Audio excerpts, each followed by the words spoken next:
안녕하세요. 안녕하세요. 네, 오늘도 예배 자리에 나오신 모든 성도님들을 주님의 이름으로 환영합니다. 우리 앞뒤 좌우에 계신 성도님들과 주님의 평화가 함께 하시기를 빕니다. 인사하고 예배하도록 하겠습니다.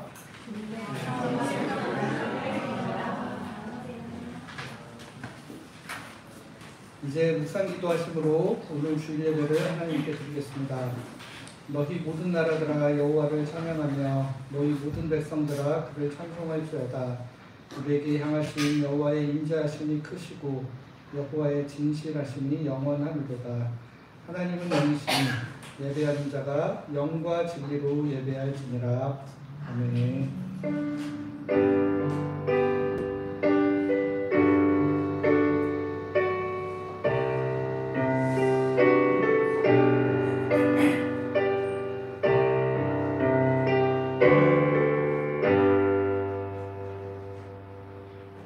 사랑과 자비가 풍성하신 하나님 아버지, 언제나 저희 삶에 인자와 사랑으로 함께하여 주시니 감사합니다. 분주한 삶의 걸음을 잠시 멈추고 주님께 예배하며 저희 삶의 방향을 바로 잡습니다. 오늘 예배를 통해 삶에서 중요한 것들을 다시 찾고 회복하는 은혜가 있게 하여 주시옵소서. 예수 그리스도의 이름으로 기원하옵나이다. 아멘. 모두 자리에서 일어나셔서 찬송가 9장 1절 함께 찬송하겠습니다.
사도신경으로 우리의 신앙을 하나님께 고백하겠습니다.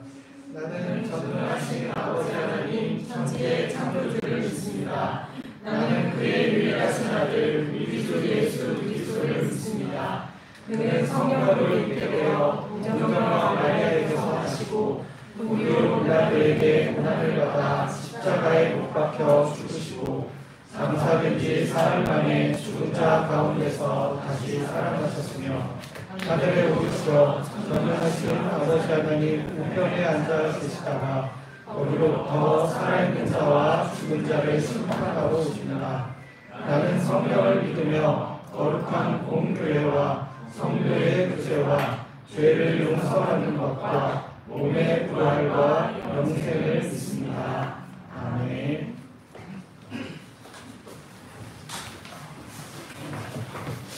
네, 아직도 휴가 영향인지 많은 분이 자리가 비는 것 같은데요. 우리 찬양팀 한 명도 아까지 오늘 왔으면 다행입니다. 제가 그 찬양을 이번 주에는 우리 성도님들과 어떤 찬양을 할까를 이제 찬양 리더를 할 때는 일주일 내내 이제 고민을 하는 편인데 이번 주에는 찬양을 잘 못 고르겠는 거예요. 제 마음이 너무 분주하고 이 찬양을 묵상할 시간적, 정신적 여유가 없어서 토요일 밤까지 고민을 하다가 어젯밤에 이 곡을 올려서 오늘 찬양팀도 이 곡을 처음 봤습니다. 다 아는 곡들이긴 하지만 제가 너무 제 마음이 좀 분주해서 이 찬양 시간을 조금 은혜로 찬양을 드리지 못하면 어떡하나 이런 생각을 했는데 아침까지 분주했거든요. 갑자기 아침에 일이 또 막 터져가지고 제가 막 왔다 갔다 하면서 그렇습니다. 그래서 제 스스로에게 하는 다짐이기도 한데 제가 이 찬양을 드리면서 좀 더 하나님께 집중하고 진짜 분주했던 마음을 다 내려놓고 이 시간만은 하나님을 찬양하는 데 집중했으면 좋겠다라는 생각을 제 스스로에게 한번 이야기를 해봅니다. 다 같이 우리 찬양하실 때 다들 저 같은 분도 있고 엄청 심심하게 시간을 보내시다가 온 분도 있고 뭐 여러 가지 종류의 삶을 사셨겠지만 이 시간에는 이 찬양 네 곡에 우리의 고백을 담아서 같이 한번 찬양했으면 좋겠습니다.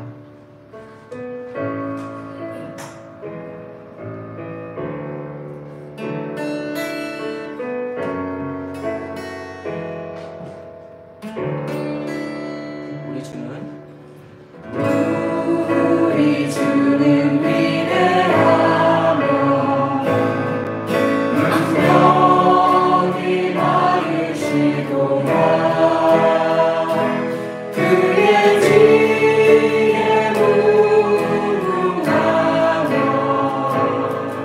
인자는 영원하도다.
주를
나와서 주님을 경배해 드렸습니다.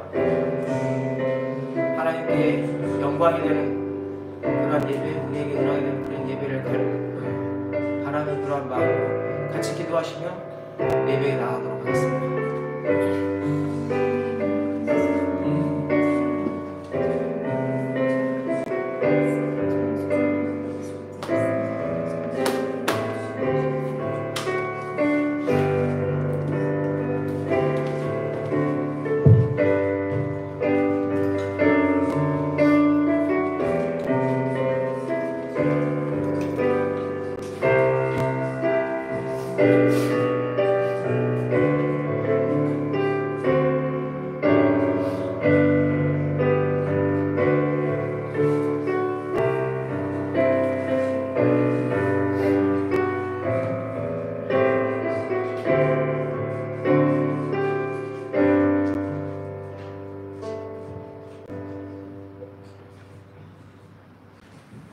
사랑의 하나님, 오늘 예배의 자리로 모일 수 있도록 인도하여 주시네 감사드립니다.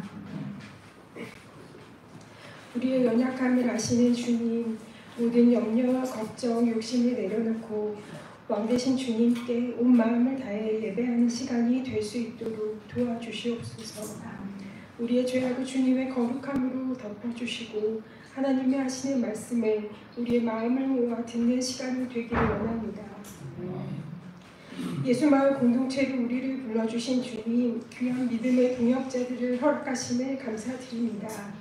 서로를 돌아보고 격려하고 위로하며 주님 부르신 뜻에 합당하게 함께 세워지고 지어져가는 공동체가 될 수 있도록 인도하여 주옵소서. 삶의 곤고함과 육신의 연약함 가운데 힘든 지체들을 기억하시고 주님께서 만나주시고 만져주시기를 구합니다. 공의의 하나님, 이 나라를 긍휼히 여겨주시옵소서. 분열과 다툼 속에 상처 입은 이 나라에 주님의 사랑과 평강으로 덮어주시고 지도자들에게 겸손과 지혜를 주셔서 국민을 위한 바른 결정을 내릴 수 있도록 도와주옵소서. 한국교회가 주님 앞에 바르게 서게 하여 주시고 세상 속에서 빛과 소금의 역할을 감당하게 하여 주옵소서. 복음의 본질을 잃지 않고 물질과 세상의 유혹에 흔들리지 않는 교회가 되게 하여 주시며 교회가 회개하고 사랑과 겸손으로 이웃을 섬기게 하셔서 이 나라가 다음 세대에 이어지는 믿음의 나라가 될 수 있도록 주님 도와주옵소서. 먼 타지에서 복음을 전하시는 선교사님들을 위해 기도합니다. 낯선 땅에서, 낯선 언어 속에서, 낯선 문화 속에서 어려운 환경을 이겨내며 복음을 전하는 발걸음을 지켜주시고 필요한 것을 넘치도록 채워주시기를 원하며 그 가정과 자녀들까지도 주님께서 돌보아 주옵소서. 그들이 전하는 복음이 사람들의 마음을 열고 그 땅의 교회가 세워지기를 원합니다. 오늘 예배 가운데 우리의 마음을 위로하여 주시고 힘을 얻게 하시고 세상 속에 나아가 담대하게 믿음을 지키며 살아갈 수 있도록 우리에게 은혜를 부어 주옵소서. 이 모든 말씀 예수 그리스도의 이름으로 기도드립니다.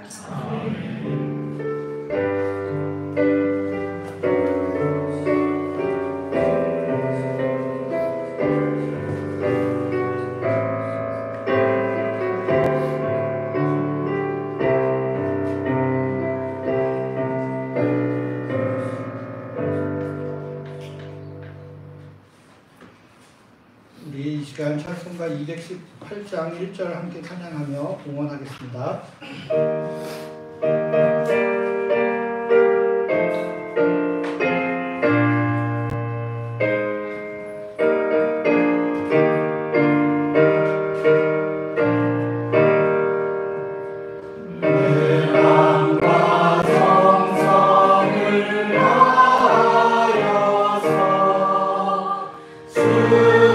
너의 하나님을 사랑하라.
무더운 여름에 한 줄기 소나기 같은 은혜를 저희에게 내려주시니 감사드립니다. 저희 삶의 기쁨도 아픔도 모두 하나님의 섭리 가운데 있음을 믿음으로 고백할 수 있는 저희들 되게 하여 주시옵소서. 마침내는 선으로 바꾸어 가실 주님의 은혜를 소망하며 오늘을 인내로 살아가는 저희들 되게 하여 주시옵소서. 오늘도 일용할 양식과 같은 은혜를 주시는 주님께 감사하여 그 마음을 표현하고자 주님께 드리는 예물을 준비하였습니다. 예물이 주님께 드려지는 향기로운 예물 되게 하시고 주님의 사랑을 전하는 아름다운 곳으로 전해지게 하여 주시옵소서. 예수 그리스도의 이름으로 기도드립니다. 아멘.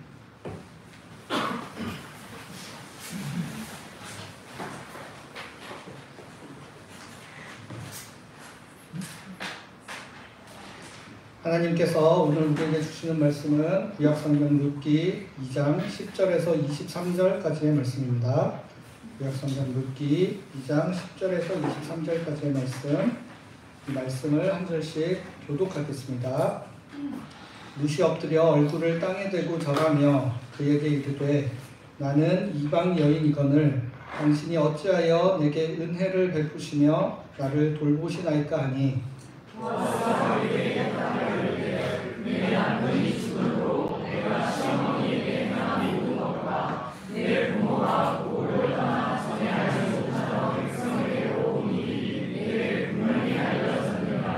여호와께서 내가 행한 일에 보답하시기를 원하며 이스라엘의 하나님 여호와께서 그의 날개 아래에 보호를 받으러 온 내게 온전한 상 주시기를 원하노라 하는지라.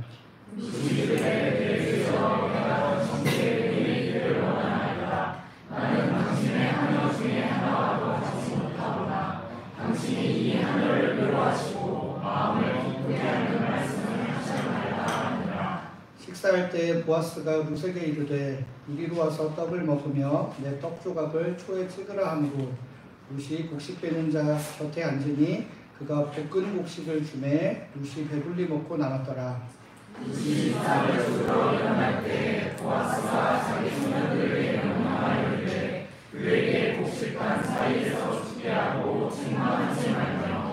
또 그를 위하여 곡식 다발에서 조금씩 뽑아버려서 그에게 죽게 하고 꾸짖지 말라 하니라.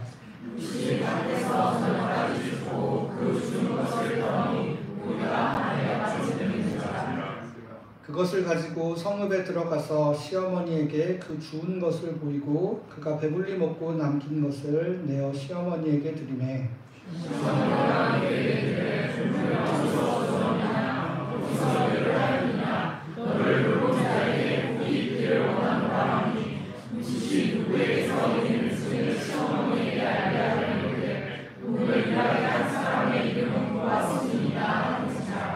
나오미가 자기 며느리에게 이르되 그가 여호와로부터 복 받기를 원하노라. 그가 살아있는 자와 죽은 자에게 은혜 베풀기를 그치지 아니하도다 하고 나오미가 또 그에게 이르되 그 사람은 우리와 가까우니 우리 기업을 물을 자 중의 하나이니라 하니라.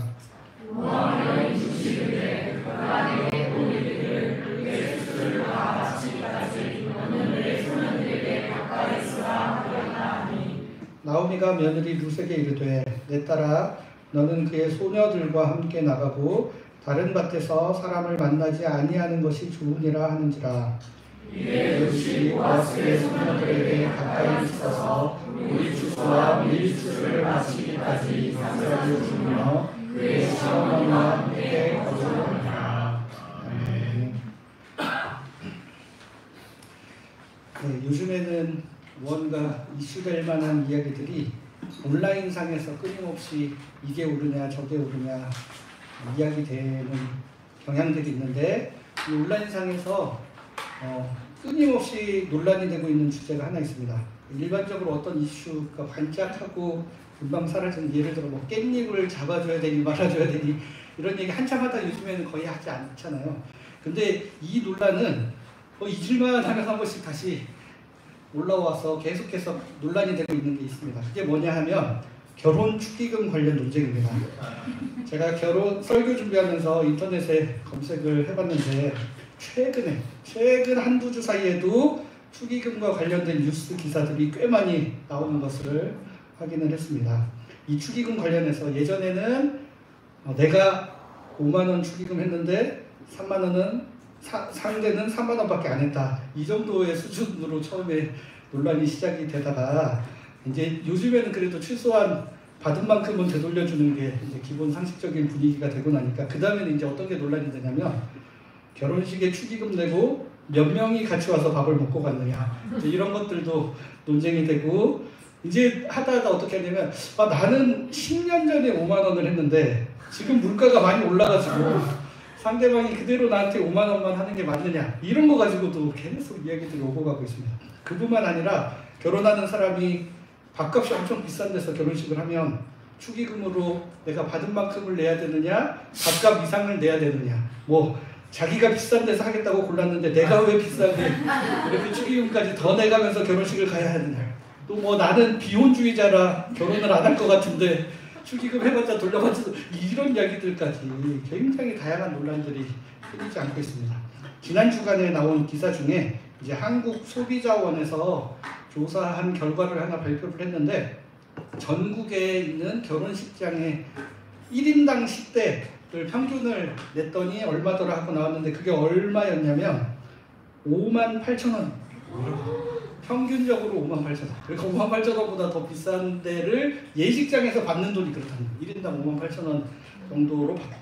특별히 서울 강남권 예식장은 평균 83,000원이라고 합니다. 그러니까 이제 분위기가 자꾸 흘러가니까 이제 5만 원 하기 또 부담스럽다 이런 마음이 확 생기잖아요. 그러니까 사실은 평생 가장 축복받아야 할 결혼식이 서로에게 부담스러워지는 자리로 점점 변해가고 있습니다.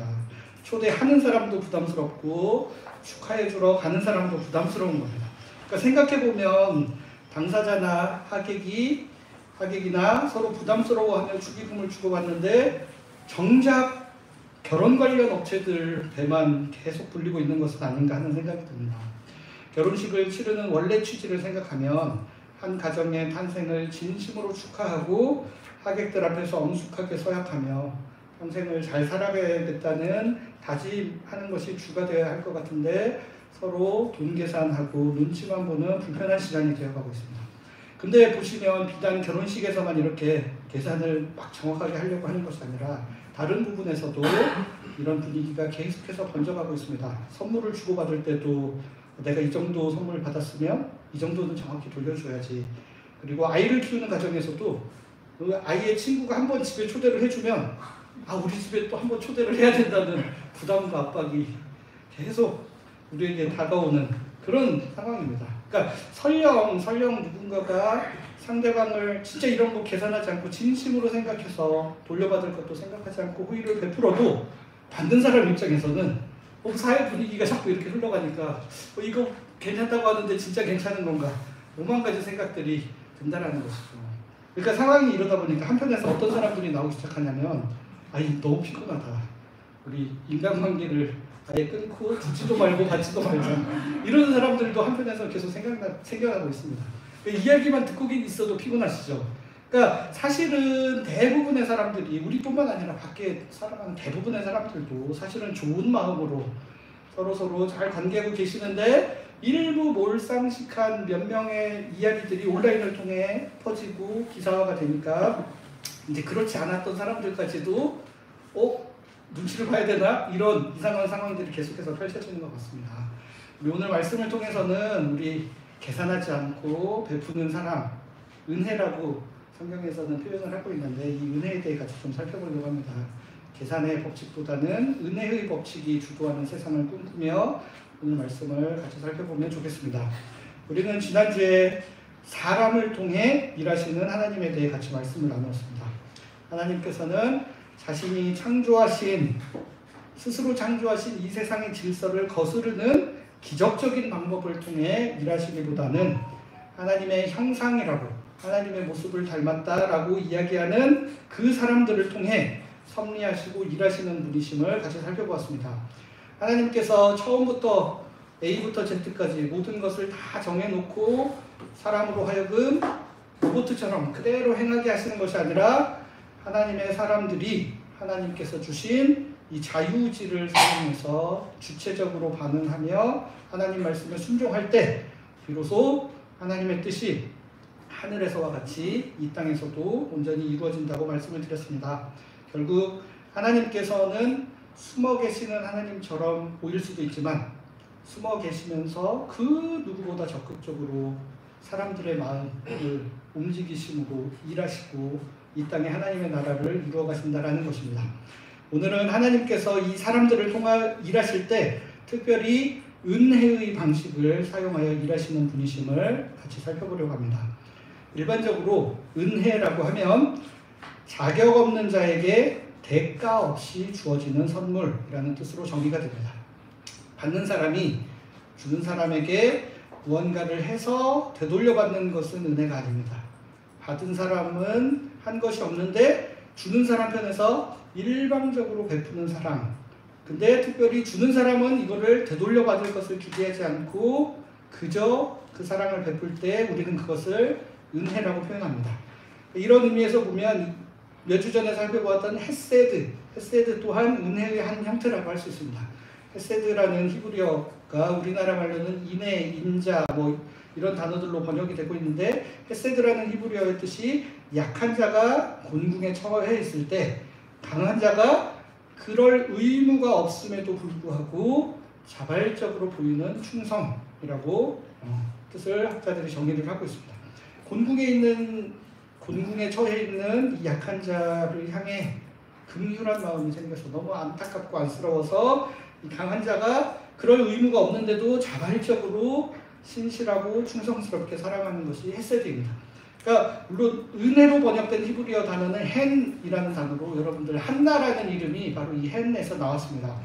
그래서 이 두 단어가 서로 다른 단어기는 한데 이 단어가 어떤 단어로부터 파생됐는지 그 어원을 거슬러 올라가다 보면 이제 기울이다라는 뜻, 그 다음에 인사하다라는 뜻에서 온 겁니다. 그러니까 강한 사람이 약한 사람을 이렇게 구분해서 살펴보는 거예요. 기울어져. 그러니까 이게 공평하지 않은 거예요, 사실은. 강한 사람이 오히려 손해보가면서 베풀어주는 것로부터 이 은혜라는 단어, 그 다음에 인사하면서 이렇게 구부리는 모습을 통해 헤세드라는 단어, 이런 것들이 파생이 되었다라는 겁니다. 아무튼 이 룻기에 이 헤세드와 헨이라는 이 두 히브리어가 굉장히 중요하게 사용이 되고 있는데 이 인애와 은혜의 정신이 이 룻기 밑바닥에 잘 흐르고 있다라는 것입니다. 그래서 오늘 본문을 통해 이 은혜에 대해서 같이 좀 살펴보려고 합니다. 우리가 지난주에 살펴보았듯이 보아스의 밭에서 이삭을 줍는 룻에게 보아스가 4가지의 은혜를 거저 베풀어 줍니다. 그게 뭐였냐면 룻기 2장 8절 9절과 16절에 기록이 되어 있는데 첫 번째는 이삭을 주었고 다른 밭으로 가지 말고 이 밭에서만 계속 주어라. 그러니까 이삭 줍는 사람들이 은연중에 눈치 보고 굉장히 위축되는 분위기들이 있을 수 있기 때문에 딴 데 가서 위축돼서 하지 말고 내 밭으로 그냥 와서 계속해라 라고 했고, 두 번째는 내가 우리 일하는 소년들한테 명령해서 너를 건드리지 않고 책망하거나 꾸짖거나 또 이렇게 추근덕거리지 않도록 내가 단단히 단도리를 하겠다라고 두 번째 약속을 해줬고, 세 번째는 이삭 줍다가 목마르면 여기 내가 부리는 일하는 사람들 마시는 거 와가지고 같이 마셔라. 그 다음에 네 번째로는 그 일하는 소년들한테 따로 어떤 명령을 하냐면 곡식 배다가 일부러 좀 흘려줘라. 그거를 하나도 남김없이 다 가져오지 말고 룻이 주워갈 수 있도록, 눈치 보지 않고 주워갈 수 있도록 많이씩 좀 흘려가지고 수확을 해라 라고 이렇게 네 가지 정도의 이런 은혜를 베풀고 있습니다. 그러니까 이런 은혜를 베풀었기 때문에 룻은 눈치 보지 않고 편안하게 앞으로 이삭을 줄 수 있는 환경이 조성이 된 겁니다. 보아스가 베푼 은혜가 근데 앞으로 어떻게 할지에만 된 게 아니라 우리가 지난주에 따로 살펴보진 않았지만 지금 당장 룻에게도 은혜를 베푸는데 14절 말씀을 보시면 이렇게 기록되어 있습니다. 식사할 때 보아스가 룻에게 이르되 이리로 와서 떡을 먹으며 내 떡 조각을 초에 찍으라 하므로 룻이 곡식 빼는 자 곁에 앉으니 그가 볶은 곡식을 주매 룻이 배불리 먹고 남았더라.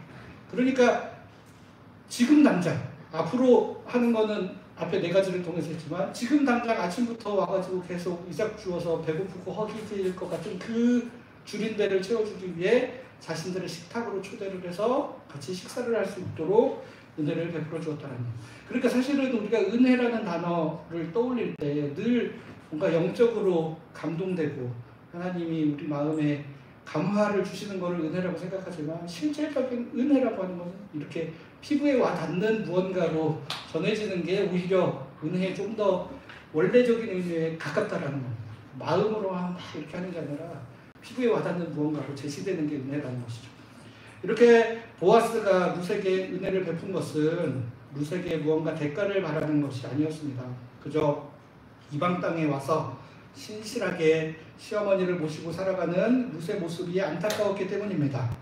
룻을 바라보는 보아스의 마음에 긍휼한 마음이, 안타까운 마음이 생겨서 그냥 순수한 마음으로 대가를 바라지 않고 도와주었다는 것이죠. 그러니까 우리가 누군가에게 은혜를 베푼다라고 할 때는 대가를 바라지 않고 긍휼한 마음의 근거에서 섬겨야 됩니다. 내가 이렇게 베풀었으니 상대방이 나에게 어떻게 갚아주겠지. 아니면 내가 돌려받을 건 아니지만 그래도 받은 사람이 최소한 뭔가 성실하고 바른 태도로 잘 살아가겠지. 아니면 나한테 고마워하는 마음을 가져주겠지. 이 리액션과 반응까지도 기대하지 않는 것이 바로 은혜라는 것입니다. 그러니까 은혜를 베푼다는 것은 기본적으로 아까 피부에 와닿는 무언가로 전해지려면 자신의 물질적인 손해를 어느 정도 감수해야 되겠다는 마음의 준비가 돼야 되고 플러스 알파로 마음의 상처를 받을 각오도 되어 있는 상태에서 베푸는 것이 은혜라는 것입니다. 그러니까 우리가 어려운 분들을 돕고 사랑하고 은혜를 베풀 때 상처를 굉장히 많이 받을 수 있습니다. 그러니까 내가 기준을 낮춰서 최소한 이 정도만 해주면 좋겠다 하는데도 거기에 미치지 못하고 정말 예상외의 반응과 리액션이 올 수가 있다라는 가능성을 염두에 두고 손을 벌리는 것이 바로 은혜라는 것이죠. 그러니까 제가 예전에 대학 다닐 때 한 선배가 어려운 환경에 있는 후배를 돕게 되었다는 사실을 알게 되었습니다. 처음에는 그 선배가 몰래 도와주고 아무한테도 이야기를 안 하려다가 나중에 마음이 너무 속이 상해서 저희들한테 이야기를 하게 된 거죠. 그러니까 저 학교 다닐 때는 IMF 구제금융의 여파가 여전히 남아있던 때였습니다. 그래서 친구들 중에 굉장히 아르바이트 열심히 하면서 번 돈으로 부모의 빚을 함께 갚는 친구들이 꽤 많이 있었습니다. 그 후배도 그런 친구 중에 하나였기 때문에 선배가 그런 사실을 알고 후배에게 도움이 되기를 바라는 마음으로 본인의 용돈을 아껴서 후배에게 좀 나눠주었습니다. 다행히 이 선배의 가정은 삶에 여유가 있어서 부모님으로부터 용돈도 받으시면서 살아서 본인도 사실은 지방에 있다 올라오셔서 사니까 굉장히 빠듯한데도 쪼개가지고 나눠서 줬는데 근데 이제 이 후배가 이 돈을 받아서 그 돈을 어떻게 썼냐면 너무 고맙다. 내가 정말 이 돈이 너무너무 필요했는데 하고 쪼르르 달려가서 여자친구와 커플링을 마쳤습니다. 이거는 진짜 내가 너무너무 필요한 돈이었는데 딱 그만큼 주님이 또 주셨구나. 제가 지난주에 말씀드렸던 것처럼 이 친구한테도 이거는 진짜 주님의 응답이었던 거죠. 그러니까 딱 필요한 돈이 너무 딱 타이밍 맞춰서 1주년에 맞춰서 딱 들어오니까 이거는 주님이 나에게 베풀어 주신 은혜구나 이러면서 달려가서 맞췄는데 이제 나중에 선배가 그 사실을 알고 나니까 굉장히 속상한 거죠. 상처받고. 이 선배는 혹시라도 얘가 밥 굶고 다닐까 봐 걱정해가지고 도와줬는데 그 돈으로 선배 생각에는 굳이 하나도 하지 않아도 되는 커플링 맞춰가지고 온 거에 굉장히 충격을 받은 거였죠.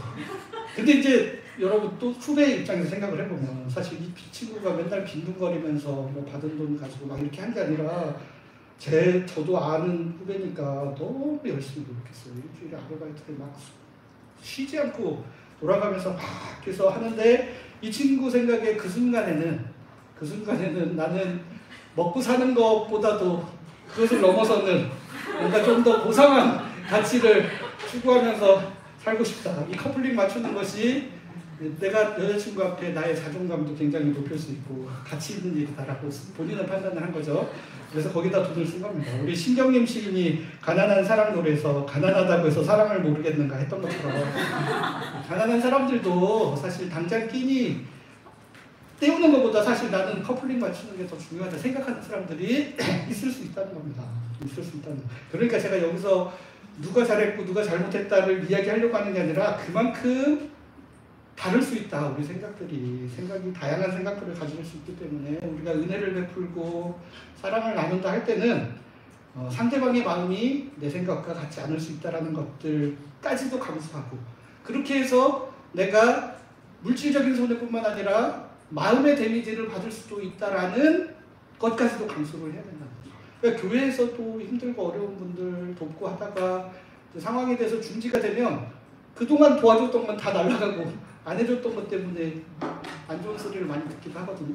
이런 것들까지도 감안해서 베푸는 것이 바로 은혜라는 것입니다. 룻기 이야기에서 사실 룻이라는 사람 자체는 너무나 착하고 신실하고 좋은 사람이었으니 누구나 돕기를 잘했다라고 생각을 하고, 동화에서 나오는 힘들고 어려운 사람들도 굉장히 상황이 어려워서 조금 도와줬더니 너무 열심히 잘 살아서 바로 이거 굉장히 동화 같은 이야기인데, 우리가 실생활에서 만나는 사람들 중에는 그런 사람들도 분명히 많습니다. 그런 분들 너무 많은데 그렇지 않은 사람들도 있어요. 은혜를 악으로 되갚는 사람들도 물론 존재하고, 우리의 기대와는 다른 반응으로 리액션하는 사람들도 반드시 존재한다는 것입니다. 그렇기 때문에 우리가 은혜를 베풀고 사랑을 나눈다라고 할 때는 두 가지의 근거에서 은혜를 베풀고 사랑을 나누는 게 필요한데, 첫 번째는 우리 마음에 진실함이 있는지를 살펴보는 게 중요합니다. 우리 마음에 사랑하는 마음이 있는가를 정확하게 확인을 하는 게 필요합니다. 우리 마음에 하나님께서 주시는 사랑하는 마음과 긍휼에 의하여 뭔가 은혜를 베풀고 사랑을 실천하려고 하는 건지, 아니면 다른 사람들 앞에 나는 이 정도 하는 좋은 사람입니다라를 포장해서 보여주고 싶은 공명심이나, 아니면 내가 상대방에게 은혜를 베풀므로 그 사람을 일종의 내 뜻대로 조종하고 싶은, 내가 원하는 방향대로 그 사람을 이끌고 싶어 하는 마음 등등, 이 여러 가지 마음들을 다 내려놓고 그저 주님께로부터 받은 그 사랑을 나누려는 마음, 그 사람의 삶에 대한 안타까움과 긍휼함만 보고 뒤를 생각하지 않고 행동하는 것이 바로 은혜를 베푸는 은혜라는 거죠. 혹시라도 그 순간에 도움을 주는 것보다는 그냥 기다려주는 것이 좋다라고 판단할 때도, 이게 물질적으로 자꾸 도와주는 게 이 사람에게 장기적으로는 도움이 되지 않을 수 있다는 판단할 때도 이 사람을 진심으로 원하고 사랑하는 마음에 근거하는 건지, 내 돈 아끼기 위한 구실로서 이것들을 판단하고 있는지, 매번 도와줄 수는 없어도 불같이 임하는 긍휼한 마음 때문에 한두 번씩 또 얼마든지 도와줄 수도 있는 것이 우리 인생이거든요. 모든 것이 정해진 법칙과 원칙과 원리대로만 이루어지지 않기 때문에 여러 가지 마음들이 우리 가운데 있을 수 있기 때문에 그 마음 중심을 잘 살펴보는 게 첫 번째로 제일 중요합니다. 두 번째는 되돌려받을 것이라는 마음을 내려놓아야 합니다. 물질적인 보상, 정신적인 인사, 상대방의 삶이 나아짐으로 누리는 만족감 등등 다 내려놓고 사랑을 베풀어 줄 수 있을 때 비로소 그것을 은혜라고 표현할 수 있는 겁니다. 우리가 그런 은혜를 베풀 수 있는 근거는 사실 우리에게 주어진 모든 것이 하나님께로부터 온 것이라는 믿음이 있어야 가능한 겁니다.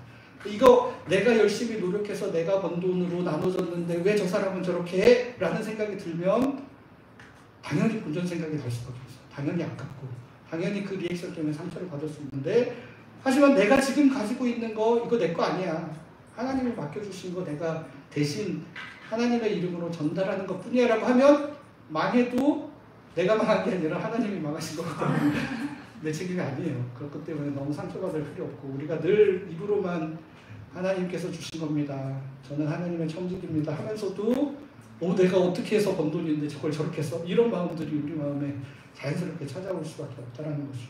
하나님께서 누군가에게 많은 물질을 갖게 하셨다면 물론 그분이 노력하고 성실하게 잘 하는 부분도 있지만, 태어날 때부터 그런 것들을 잘할 수 있는 재능을 가지고 태어난 사람들이 있습니다. 성실한 것도 재능이고 열심히 노력하는 것도 재능입니다. 사실은 그런 것들을 잘할 수 있게 태어난 사람들이 있고, 또 제가 지난번에도 말씀드렸듯이 시대와 때를 잘 타고나서, 우리가 구석기 시대에 태어났으면 앉아서 머리 쓰는 거 천하에 쓸모없고 가서 그냥 힘으로 사냥하는 게 최고인 시대였을 텐데, 요즘 같은 시대에 태어났기 때문에 그런 반사이익을 누리는 부분들도 있다라는 생각을 하면서 이게 다 하나님 거지라는 마음을 가지는 것이 너무나 필요합니다. 그래서 내가 누군가에게 은혜를 베풀고 사랑을 나눌 수 있다면 그거는 하나님께서 먼저 우리에게 은혜 주시기 때문에 가능하다는 것을 기억해서 하나님의 마음으로 하나님의 뜻에 따라 은혜를 흘려보내는 것이 중요하다는 겁니다.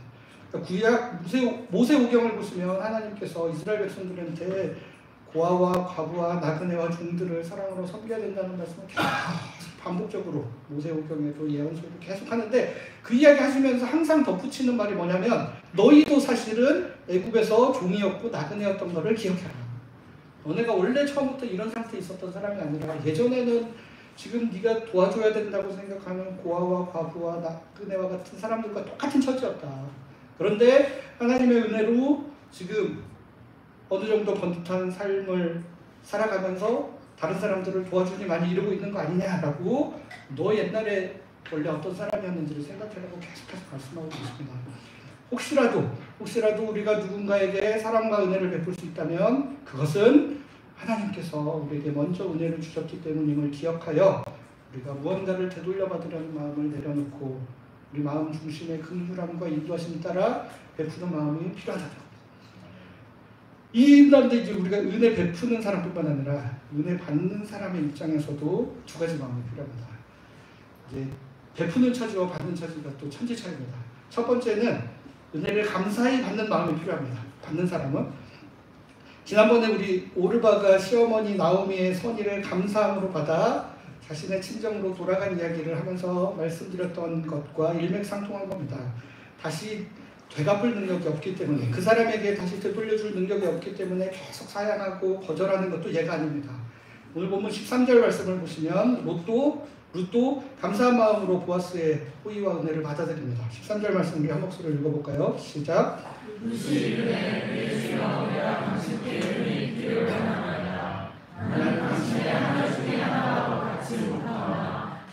당신이 이 나라를 위로하시고 마음을 기쁘게 하는 말씀을 하셨나이다. 아멘. 여기서 이제 저도 이제 히브리어 문법을 잘 모르지만 여기 내 주여 내가 당신께 은혜 있기를 원하나이다 이 말이 문법적으로는 지금 주신 은혜뿐만 아니라 앞으로도 지속적으로 계속 은혜를 잘 받을 수 있기를 기대합니다라는 뜻을 담고 있다라고 합니다. 그러니까 룻이 솔직히 보아스에게 받았는데 되갚을 능력이 없죠. 당연히 없습니다. 없는데도 불구하고 감사함으로 그 은혜를 받습니다. 룻의 개인적인 상황을 보면 축의금 주고받듯이 되돌려줄 수 있을 가능성이 불가능에 가깝다고 볼 수 있습니다. 그럼에도 불구하고 룻은 감사함으로 그것을 받아들입니다.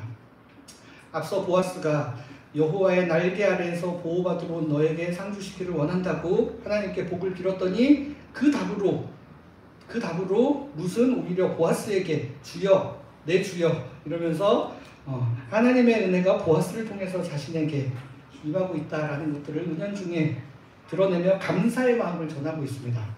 보아스의 그 배려와 사랑이 뭐라고 표현하냐면 저를 위로하고 또 마음을 기쁘게 하는 말씀을 저에게 들려주셨습니다라고 그 감사하는 마음을 적극적으로 표현을 하고 있습니다.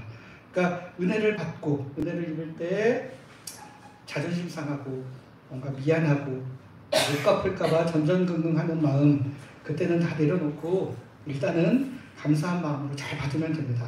왜냐하면 이게 그 사람에게 돌려줘야 될 빚이 아니라 하나님께서 이 사람을 통하여 자신에게 은혜 베풀었다고 생각을 하고 일단은 감사하여 잘 받는 게 필요합니다. 일단 이렇게 잘 받았으면 두 번째는 그 은혜를 갚으려는 마음이 필요합니다. 은혜를 베푸는 사람은 은혜를 받는 사람이 갚는지 안 갚는지 고려하지 않아야 되지만 은혜를 받는 사람 입장에서는 그 은혜를 갚겠다는 마음을 반드시 가져. 지금까지 제가 한 거랑 무슨 된다고 생각하시는 분들 있을 수 있는데 아닙니다. 은혜를 강조하는 우리 기독교가 사회적으로 지탄을 받는 이유가 바로 이 은혜를 너무 값싸게 여기기 때문입니다. 우리 여러분들 잘 아시는 보네퍼가 나를 따르라는 책에서 값싼 은혜에 대해서 굉장히 이야기하고 있지 않습니까? 그러니까 이 은혜가 값싸지는 이유는 이기적인 관점에서 나 중심으로 은혜를 해석하기 때문에 그렇습니다. 그러니까 은혜를 받는 내 입장에서는 내가 아무런 대가를 지불하지 않았으니 모든 것이 거저고 공짜 그냥 온 거예요. 내 입장에서는. 그러나 우리가 스케일을 넓힌다고 하죠.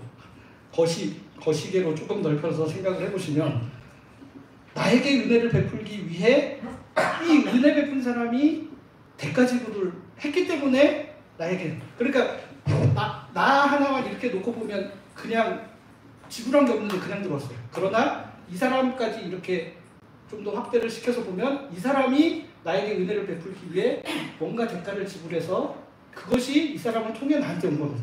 그렇게 따지면 인풋과 아웃풋이 정확한 거예요. 사실은 어떻게 보면. 그러니까 은혜라고 해서 하늘에서 갑자기 뚝 떨어지고 뿅 하고 나타나는 게 절대 아니에요. 누군가가 대가 지불을 했기 때문에 그것이 나에게는 은혜로 다가올 수 있는 겁니다. 우리가 은혜로 죄사함을 받았다 할 때도 내 입장에서야 아무런 대가를 지불하지 않았지만 예수 그리스도께서 사람이 되시고 십자가에 달려 돌아가시는 대가를 지불하였다라는 것입니다. 그러니까 제가 늘 말씀드리듯이 하나님께서는 이 세상을 뿌린 대로 거두도록 설계를 하셨습니다. 그러니까 돌이 갑자기 떡이 되는 경우는 없습니다.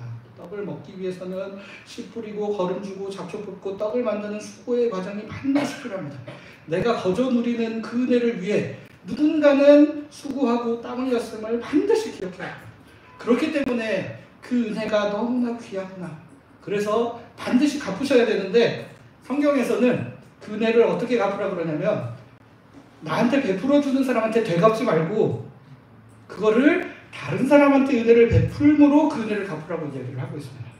오늘 본문 보시면 보아스가 룻에게 은혜를 베풀었죠. 근데 그 은혜를 룻이 보아스에게 갚는 게 아니라 자기 시어머니 나오미에게로 흘려보냅니다. 본문 18절 말씀을 보시면 이렇게 기록이 되어 있습니다. 그것을 가지고 성읍에 들어가서 시어머니에게 그 주운 것을 보이고 그가 배불리 먹고 남긴 것을 내어 시어머니에게 드리니.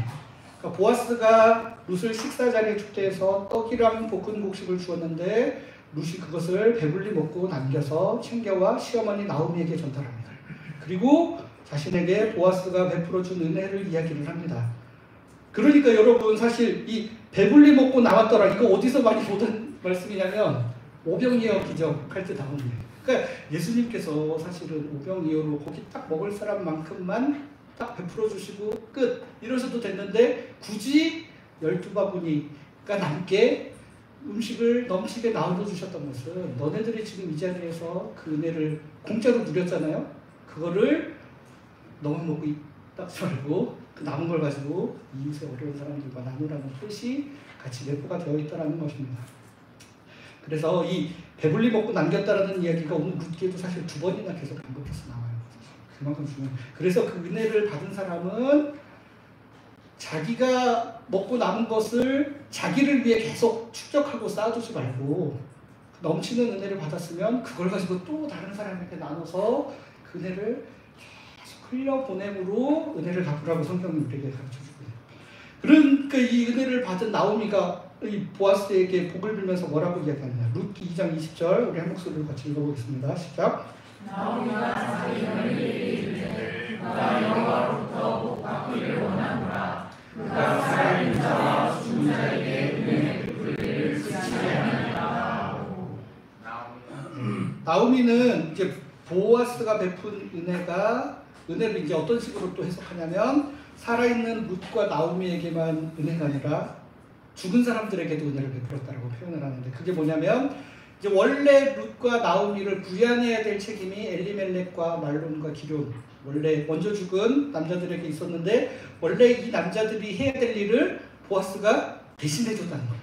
그러니까 이 남자들 죽은 사람들까지도 보아스를 통해 은혜를 입는구나 라고 감사를 표현하는 겁니다.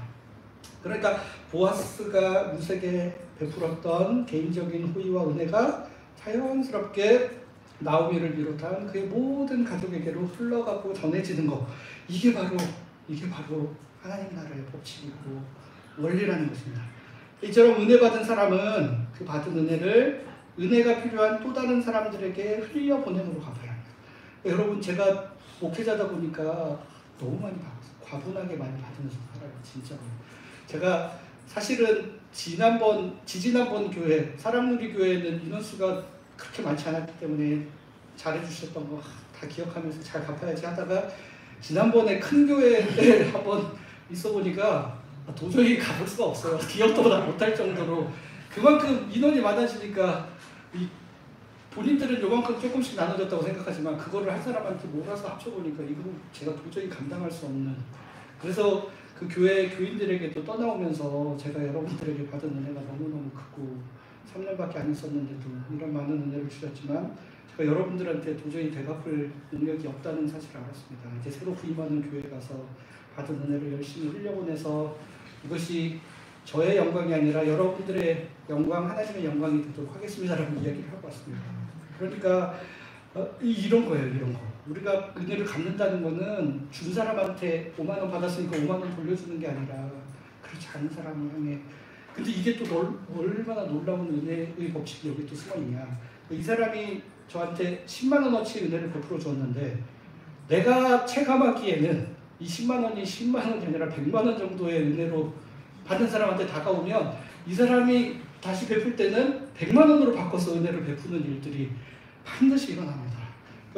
여러분 저희 청년부에서 운영하는 희년기금 보면 이런 일들이 매번은 아니지만 종종 있습니다. 매번은 아닙니다. 물론 종종 있습니다. 이게 청년들 중에 자기가 실제로 필요한 돈 이렇게 받아가지고 그때 썼는데 이제 회사에 취업하고 하니까 그 순간에 그 돈이 그거보다 훨씬 큰 은혜였구나라는 걸 깨닫는 청년들이 원래 가져가고 보다 훨씬 더 많이 돌려서 희년기금 통장으로 돌려놓은 일이 간혹 있어서 간혹 있어서 그러니까 이런 일들이 일어날 수 있다는 것이죠. 그러니까 여러분 그게 은혜의 상승작용이에요. 우리 축의금 주듯이 5만 원 줬다. 그 사람한테 되돌려 받을 때는 그 이상 하고 싶은 마음이나 해야 되겠다는 마음이 선뜻 잘 들지 않지만 우리가 그 받은 은혜의 크기가 크기 때문에 다른 데로 흘려보내야 되겠다 할 때는 더 큰 은혜로 흘려보내기도 한다는 겁니다. 그러니까 지금까지 은혜 베푸는 사람의 입장과 은혜 받는 사람의 입장에서 어떻게 은혜를 베풀고 받아야 되는지 말씀을 드렸습니다. 사실은 제가 말씀드린 건 너무 이상적이죠. 이상적으로 은혜를 베풀고 은혜를 받고 또 흘려보내고 이러면 더 이상 바랄 것이 없지만 실제 우리 삶은 그렇지도 못합니다. 은혜를 베푸는 사람이 생색을 내는 경우도 있고 은혜를 받는 사람이 은혜의 가치를 퇴색시키고 모른 척하는 경우들도 있습니다. 그러나 그럼에도 불구하고 우리는 은혜의 삶을 이어가야 합니다. 오늘 보면 10절 11절 말씀을 보겠습니다. 룻이 엎드려 얼굴을 땅에 대고 절하며 그에게 이르되 나는 이방 여인이거늘 당신은 어찌하여 내게 은혜를 베푸시며 나를 돌보시나이까 하니 보아스가 그에게 대답하여 이르되 내 남편이 죽은 후 내가 시어머니에게 행한 모든 것과 내 부모와 고국을 떠나 전에 알지 못하던 백성에게로 온 일이 내게 분명히 알려졌느니라. 그러니까 사실 룻이 그 순간만 봤을 때 보아스가 왜 나에게 이런 은혜를 베풀지 도무지 이해를 하지 못했습니다. 자신은 이방 여인이고 보아스에게 은혜 받을 만한 일을 행한 것이 전혀 없는데 왜 자신에게 은혜를 베푸느냐 반문하였더니 보아스가 뭐라고 대답하냐면 룻이 그 전에 시어머니 나오미와 그 가정에 베풀었던 헤세드의 사랑과 은혜 베푼 것을 내가 들어서 알고 있다. 이렇게 이야기를 하는 것이죠. 룻이 그 전에 나오미에게 베풀었던 은혜 아직 되돌려받지 못했거든요. 되돌려받지 못했고 또 그 은혜가 되돌려받을 걸 기대하는 마음으로 한 것도 아니었는데 근데 그것이 돌고 돌아서 보아스에게 들어가서 내가 적극적으로 이 여인을 도와야 되겠다라는 마음의 동기로 작용을 했다라는 것입니다. 그러니까 대가를 바라지 않고 은혜를 베푸는 것이 여러 가지 위험을 감수하게 만드는 행위이고 생각과는 다른 방향으로 전개될 가능성을 내포하고 있지만 그럼에도 불구하고 은혜를 베풀면 하나님께서 이것을 다 기억하고 갚아주신다는 겁니다. 오늘 본문의 보아스가 사람도 하물며 이런 내용들 들으면 갚아줘야지 하는 마음이 생기는데 하나님께서 안 그러시겠냐. 하나님께서 우리가 부지 중에 행한 모든 선의 이야기들을 다 기억하고 어떻게든 갚아주시고 하나님이 아까 말씀드렸듯이 뿌린 대로 거두는 방식으로 세상을 설계하신 분이시기 때문에 여러분들이 보이지 않는 곳에서 섬기고 애썼던 그 모든 수고를 다 기억하고 갚아주신다는 것입니다.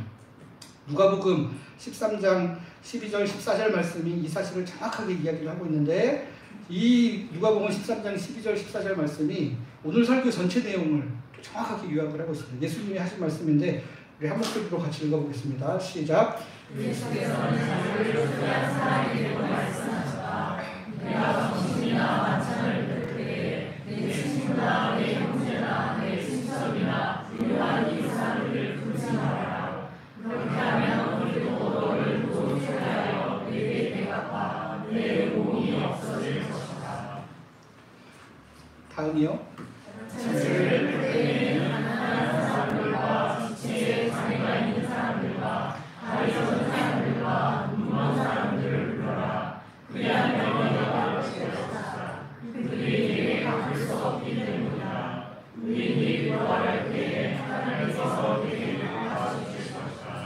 아멘. 예수님께서 뭐라 그러시냐면 전에 사람들 초대하고 그럴 때 끼리끼리 비슷한 사람들끼리 한번 초대하면 되돌려 줄 수 있고 정확하게 계산적으로 초대를 주고받을 수 있는 사람들을 초대하지 말고 다시 돌려받을 되갚을 능력이 없는 가난한 사람들과 장애가 있는 사람들을 초대함으로 그 은혜를 흘려보내라 라고 말씀하십니다. 그들이 되갚을 능력이 없기 때문에 그것이 오히려 은혜가 되어서 하나님께서 그것을 대신 다 갚아주실 것이다 라고 말씀하고 계십니다. 하나님께서 이처럼 하나님의 마음으로 은혜 베푼 사람들을 반드시 기억하고 또 갚아주십니다. 왜냐하면 그가 하나님께서 하셔야 할 일을 대신한 사람이기 때문입니다. 그가 사용한 물질 그대로 갚아주시지는 않더라도 정서적인 기쁨을 맛보게 하신다든지 주님을 닮은 성품의 열매를 맺게 한다든지 하는 방식, 어떠한 형태로든 반드시 갚아주실 것입니다. 여러분, 교회를 위해 애쓰고 수고하시는 우리 권사님들, 또 우리 교사들, 또 찬양으로 섬기시고 갖가지 보이지 않는 모든 곳에서 수고하시는 모든 분들 하나님께서 갚아주실 것입니다. 여러분들이 대가를 바라지 않고 교회를 사랑하는 마음으로 섬기셨던 그 모든 것들을 하나님께서 다 기억하고 어떠한 형태로든 반드시 갚아주실 것들을 믿으시기 바랍니다. 사랑하는 성도 여러분, 하나님께서 이 세상을 심은 대로 거둘 수 있게 창조하셨으니 원인과 결과가 분명하고 무언가를 얻기 위해 대가 지불이 필요하다는 사실은 그거는 늘 기억하시면서 사셔야 됩니다. 그러나 전체적으로 보면 그렇지만 나 한 사람으로 한정하면 항상 내가 심은 거를 내가 직접 거두거나 내가 뿌린 대로 내가 반드시 거둘 수 있지는 않다는 사실을 기억해야 합니다. 남이 심어놓은 것을 내가 거저 은혜로 거두어드린 적도 많고 또 내가 심어놓은 것이 나 말고 다른 사람을 통해 열매 맺는 경우도 많다는 것입니다. 하나님께서 정확한 계산을 하시는 분이시지만 이러한 은혜의 주고받음을 통해 우리로 하여금 사랑이 무엇인지를 배워가게 하신 것입니다. 내가 100을 심어서 나 혼자 100을 수확하는 계산 속의 세상을 넘어서 내가 100의 은혜를 전달하였더니 1000의 은혜로 또 다른 사람에게 전달되어지는 세상에서 살아보라고 우리를 초대하고 계십니다. 이런 주님의 초대에 응답하여 은혜로 가득한 세상을 만들어가는 우리 모두가 되기를 바랍니다. 같이 기도하겠습니다. 주님, 저희가 살아가며 누리는 모든 것들이 은혜로 주어진 것임을 고백합니다. 저희가 일부 노력하기도 하였으나 우리가 태어날 때부터 받은 재능들, 우리가 살아오며 다른 사람들로부터 받았던 은혜와 사랑들이 복합적으로 작용하여 오늘의 우리 삶으로 이어져 왔음을 기억하는 사람들 되게 하여 주시옵소서. 선행하는 모든 은혜들에 깊이 감사하며 그 은혜가 필요한 또 다른 사람에게로 흘려보낼 수 있는 저희가 되게 하여 주시옵소서. 그렇게 계속 흘러가는 은혜가 이 세상을 훨씬 더 아름답고 사랑 넘치는 세상으로 바꾸어갈 것을 믿으며 살아가는 저희들 되게 하여 주시옵소서. 예수 그리스도의 이름으로 기도드립니다. 우리 자주 일어나셔서 화성을 찬양하시고 축도하고 예배하시겠습니다.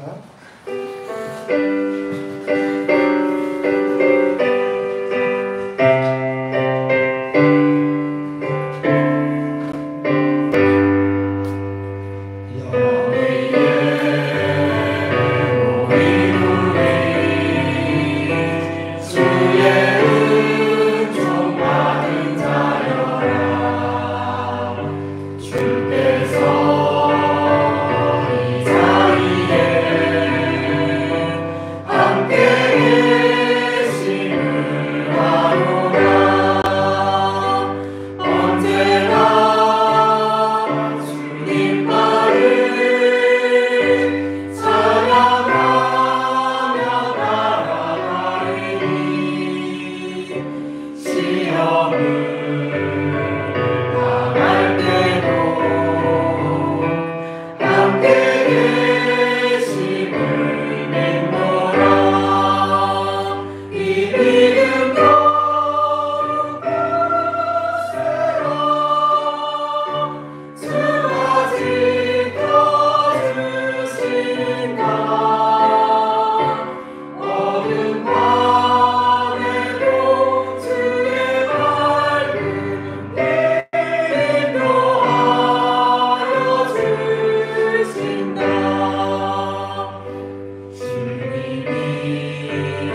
예수 그리스도의 은혜와 하나님의 사랑과 성령의 교통하심이 주님께 받은 은혜를 갑절의 은혜로 흘려보내기를 소원하는 모든 하나님의 백성들 위해 지금부터 영원까지 함께 하시기를 간절히 축원하옵나이다.